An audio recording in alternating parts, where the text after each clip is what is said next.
Hello, hi friends. Welcome back to our Health Advice channel.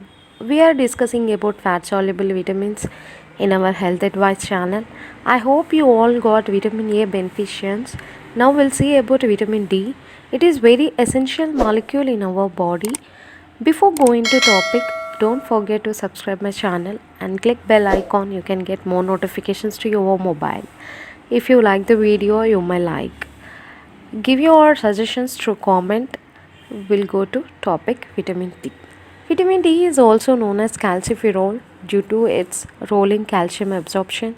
Main role is to maintain calcium and potassium levels. It is the only fat soluble vitamin that we can make in the presence of sunlight, which can be made from cholesterol. It can be stored in fat tissues.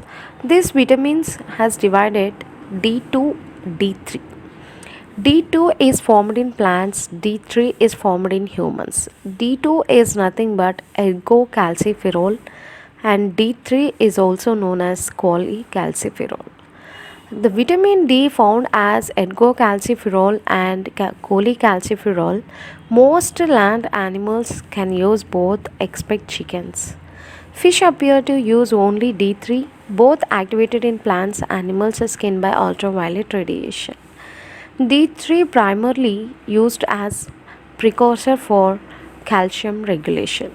Humans have evolved to meet the majority of vitamin D needs by cutaneous synthesis found in high amounts in only a few foods, highly unlikely to achieve adequate intake from food alone. When we see the sources of vitamin D, the sunlight conversion, fish liver oils, dairy products, oily fish, margarine. When we see the functions of vitamin D, it has important role in the secretion of hormones such as cortisol because of the role it plays in supporting the adrenal gland. It helps to fight allergies and are beneficial in the maintenance of healthy skin, muscles and nerves. It is helpful to reduce wrinkles on skin as well as graying of the hair. It is helpful in modulating neuromuscular function. It is helpful in modulation of immune function.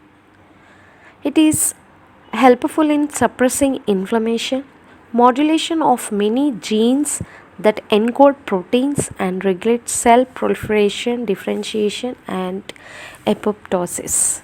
So these all the things comes under functions of vitamin D.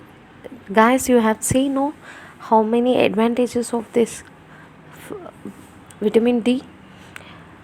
In this, most probably because of vitamin D deficiency, they'll get mostly rickets in children and osteomalacia in adults, osteoporosis in adults, dental caries in children. Rickets can be caused by lack of sunlight, but also from insufficient calcium, vitamin D linked to calcium absorption. So, guys, these are the importance of vitamin D, and now I am telling you to follow this all kinds of food habits, and please once in a day you go and stand under the sunlight so that we can get vitamin D sufficiently to our body. Because of that we can prevent this all kind of deficiencies in our body. Thank you guys.